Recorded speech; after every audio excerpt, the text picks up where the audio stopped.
Welcome to Sisters in Song. Can you take a minute to tell us who you are and where you're coming to us from tonight?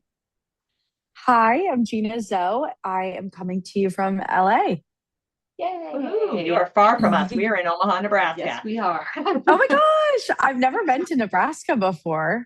Well, now you know two people from there. There. You can come and see us. That's right. Come see us I play. know. I'll know who to call when I come. That's right. Awesome. So we're going to just dig right in. Tell us how you got started as a career musician. Yes. I kind of started when I was really little, and I wouldn't say, my career didn't begin when I was really little, but I was always so excited to be performing. Really specifically, I mean, dancing on my bed, half naked, microphone in hand. So funny. Like just being this like 5-year-old crazy. And then when I got to high school, I really started to take it more seriously, started songwriting, and, I was in the musicals. I kind of like anything that I feel like most teenagers that are obsessed with music are in. I was in the jazz band singing. And then when I graduated high school is when I did The Voice. And that's really when my career kind of actually started, I guess you could say. How was that experience? Tell us a little bit about it. Yeah, it was amazing. It's really funny being 17 and like going on a show like that. It's so, I um, can't imagine. Yeah. yes, a mind F. Not to say the word, a mind F. And because I didn't really, my mom had been so encouraging to audition. Sorry, this thing moves in and out. It drives me up a wall. I hate Zoom. It freaks me out. Do I you see know how it's like I know. moving? So now it's back to Up there normal. for a minute. I here it feel goes. like I feel like sometimes in Zoom I'm in like a Oh, look at oh, I know, is that weird? Okay. There's a way to It's because stop. I know, it's because I'm Italian and I always animated. move I my know. hands. No, It's us fine. too. So we're just gonna ignore that that's happening. Go with it. Um, Right. we're just gonna go with that. So my mom had kept encouraging me to audition, and with encouraging me to audition, of course, being the teenager originally, I was just like, I don't want to do anything my mom says. No, thank you. Of course. Right. And then when I started to audition, I really just kind of started to see that it actually could be a career. Like I didn't even think, my mom is in technology, my dad is a teacher. I just didn't think that was possible. Mhm. And so when I went to do it and when I did it and I kept getting through all these rounds and the auditions, I was like, oh, I guess I'm kind of good. Okay, maybe. But it was so much fun. I mean, I lived in a hotel with a lot of other singers, and I think it really told me that this is a possibility. That's so cool. That That is is like just a kind of outer worldly experience. I was on a game show and it was so surreal to me. I was on Name That Tune, and Oh my God, just fun. the whole bigness of it all is just so crazy. So I'm sure that was like 10 times as much as Name That Tune was. No, I mean, it's probably pretty similar. Was it in LA? Actually, it was in Ireland. So I know. How random is Oh, that? cool. Yeah, yeah. wait. So Oh my God, that's fun. Are you guys Irish? like maybe a little tiny bit in Okay. our family, Yeah. but Not totally. Mostly German, but yeah, yes, absolutely. So cool. So cool. No, it's crazy. I mean, I'm sure it was similar in the ways of like you are in a pretty big stage. You're probably in both settings. There's a lot of moving parts. There's like 100 Yes. people that work on these shows, more than 100. And I just loved it. I was like, this is so cool. Like everything's happening around me. Like it didn't intimidate me. It made me really excited. Like I was so inspired. It was just so cool. And they I just love have it that. down to a well-oiled machine. There's the moving parts just go together. Like we don't see it at all what they're doing when we're watching it on TV. Yeah. So it's Yeah. just that's such a neat experience. So what was your first experience with writing songs? How did you get Yeah. into the songwriting portion of it all? Yeah. I was 14, I think, when I really started to songwrite. My grandfather got me my first guitar, And it was this, I still have it, but it was, you know, a Fender acoustic $300 piece of shit. Love my grandpa. And I still have the guitar, and I still play it sometimes when I'm songwriting. But I was listening to a lot of Nora Jones, Taylor Swift, Stevie Nicks, like all of kind of those heavy hitter female songwriters.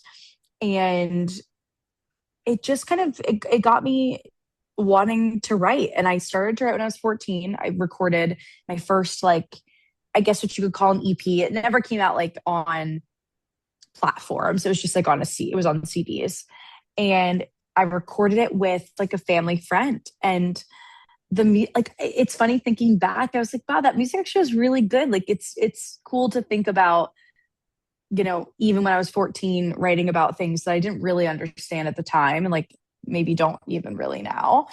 It was just so much fun. And I never stopped from there. Like I really was so enthralled with getting to write a story.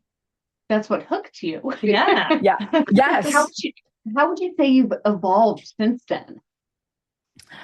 Yeah. I mean, I feel like I'm still evolving now. Now I write with not only myself, but I'll write with other people too. And before it was very much my story, everything, every detail in the song has to be true to my story.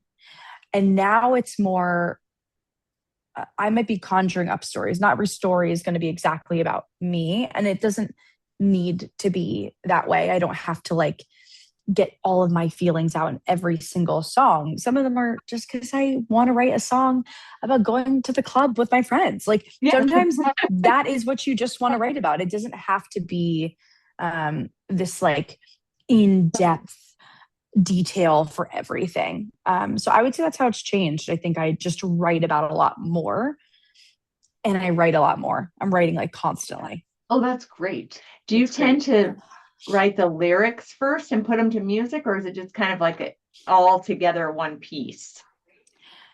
I feel like everyone says it depends, but it kind of depends. I think for me, a lot of times what happens first for me is it's more like, you know, we just did a song this weekend, and I have this idea like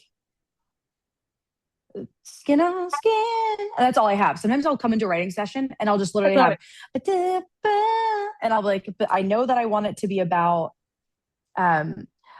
like someone you meet for the first time and you're so excited, but that's the only line I have. And then we'll kind of all start to be like, ooh, that reminds me of this song that's kind of like has this drum beat. Okay, that's cool. Like, let's include that element. You got me feeling all nerdy there for a second, but that's kind of what happens. So it's a lot of times it's like a little bit of a mini melody, I guess I would say. It's like a one line melody that I then turn into it. That's usually the most likely. It'll be a melody, and then I'll say, okay, this sounds like a story about this, and that will happen. But sometimes it is really someone pisses me off, and I just literally sit down and improv and just write it, and then I break it down more. So it's always a little different, but the first one is right now what's been like really working for me. So we have had a lot of people from Nashville on this show, and they talk about how the Nashville collaboration scene is. How is that? What's that like in LA? Yeah. So I've only worked with probably like 5 songwriters. One that I'm working with right now, her name's Ale Alberti, and she's a Latin Grammy nominated songwriter. And I met her at like a Grammys conference, kind of, you could call it. And to me, what it's been like is really this this aspect of, you get in the room and these people are quick. Like I'm quickish, but she is on it. She could write so fast. We write songs in an hour. It is so fast. And the fun thing I think about collaborating with someone else is, again, they pull the story out of you and they're listening. Like when we get on this call here, if she was here and she's hearing me talk about songwriting, I'll forget what I said, but something she'll love, she'll like, ooh. that was really good what you just said there. Like, I'll just think I'm talking, but she's using everything as like a potential for songwriting. But I've never written in the sense of like in a Nashville. Actually, I wrote one song in a Nashville songwriter setting. But I don't know how they do it there as much. I wonder if it is probably similar. People come in and artists, and it's kind of like, well, what's on your mind today? And sometimes, like the other day, I had someone like really annoyed me, so I had a big story. I had like a clear mindset. So it kind of depends. That's so it's so it's so interesting. fascinating for Yeah, us, fascinating for us to hear the differences between, you Well, know, and how everybody writes their songs. right. It's really Everybody, cool. yeah, how they start a song or how a song comes to be. So thanks for sharing that. What do you Of do when you course. get creative block, writer's block? How do you get out of it? Yeah. I feel like I honestly just don't try to fight it per se. I think there's like two ways. I think one is I don't try to fight it.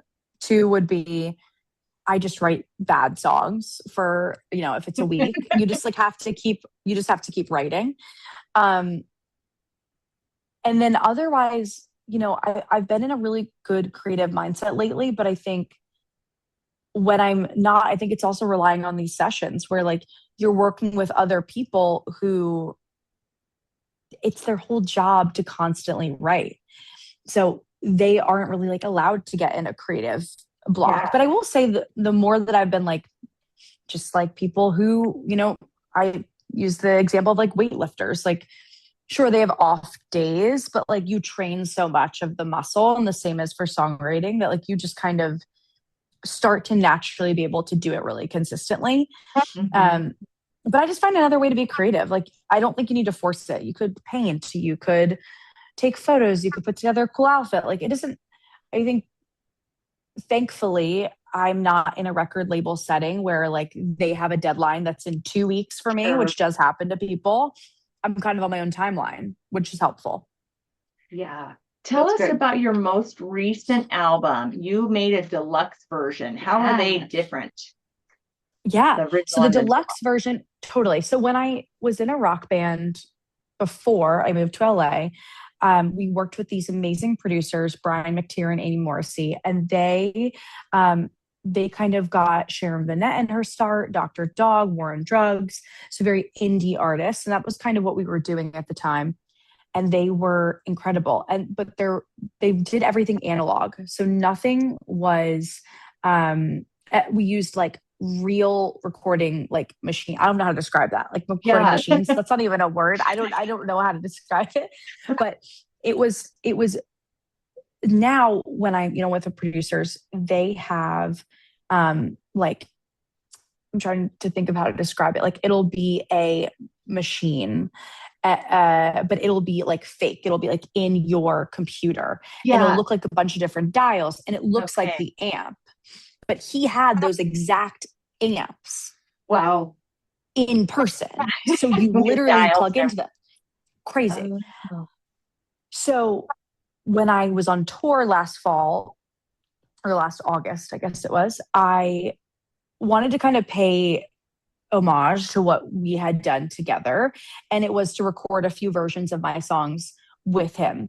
And so the deluxe was another opportunity for me to kind of get to show my fans new versions of my songs and kind of like the way that I write them and the kind of what I had done before.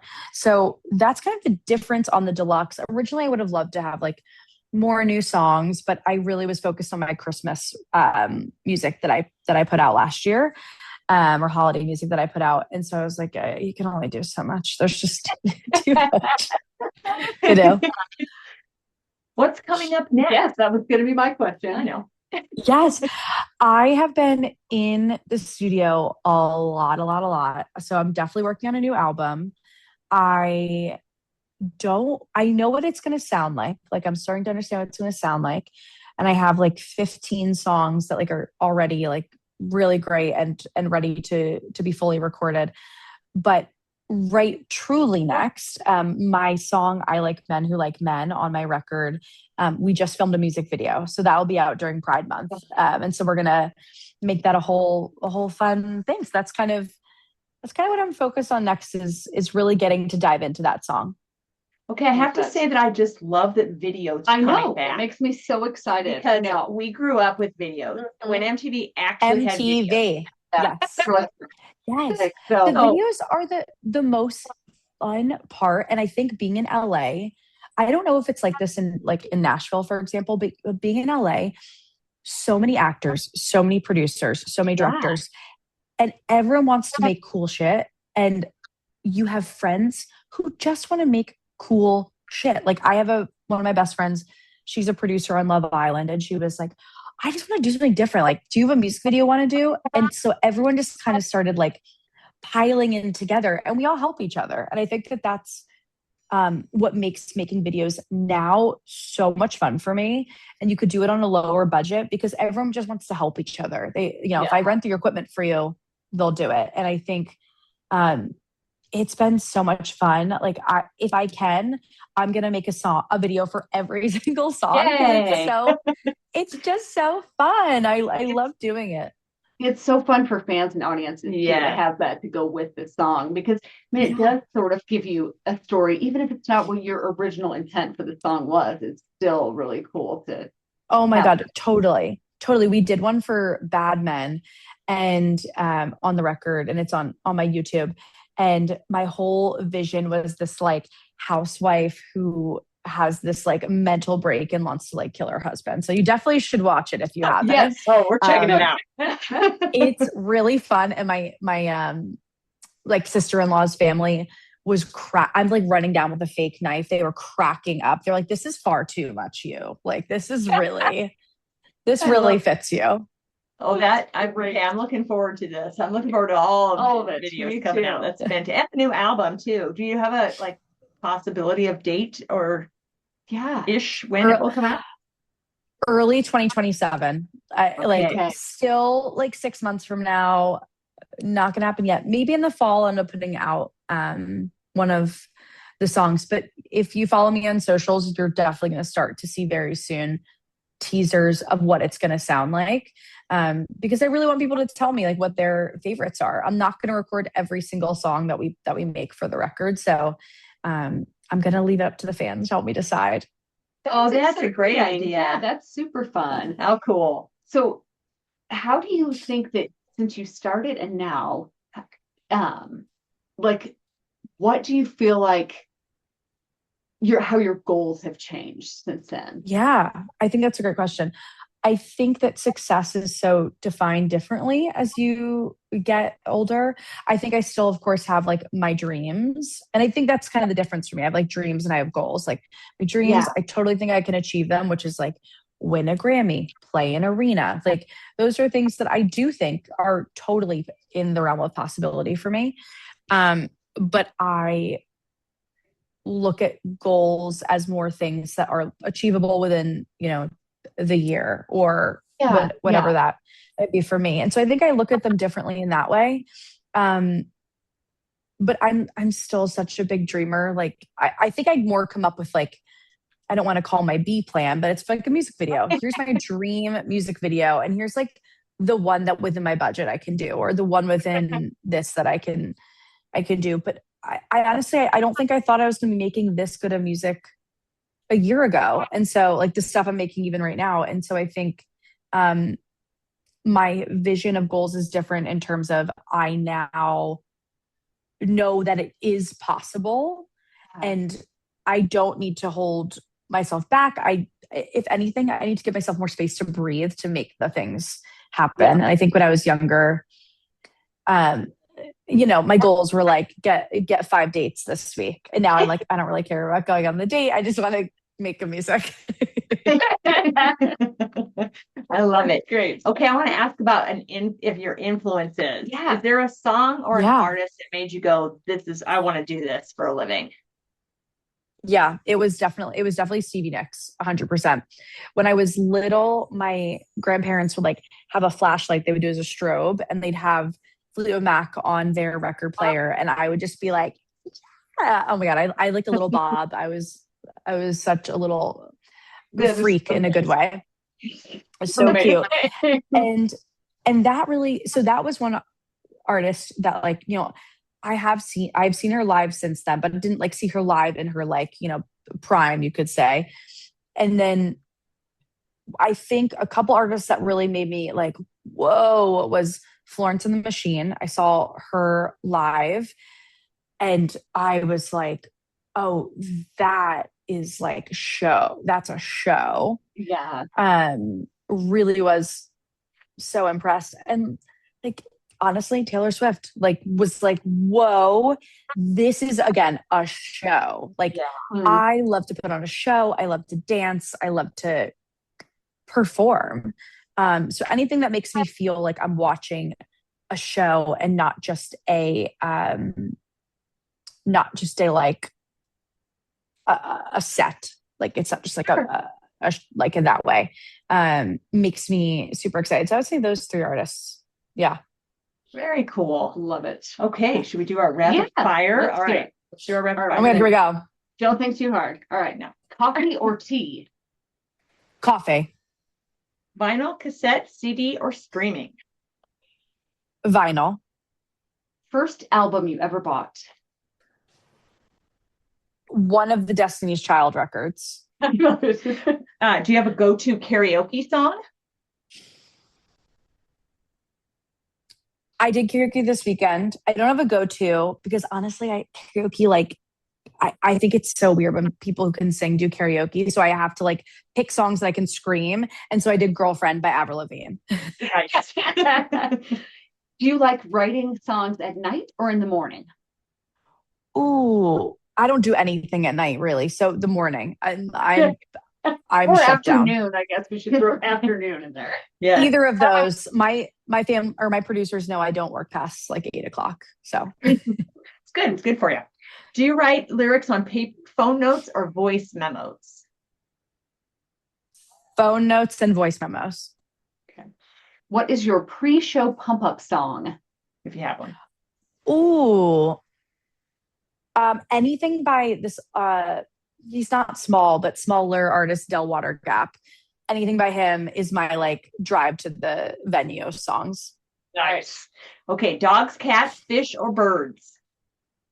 Ooh, I just got a bird feeder and I get to see it's like one of them bird buddies. So I get to see what they look like. So birds right now. That's the cutest. I want one of those so much. You need it. I literally just go and I'm like, ooh, it's a new one. So that's what I'm going to be doing. That is so cute. Okay, describe your sound in 3 words.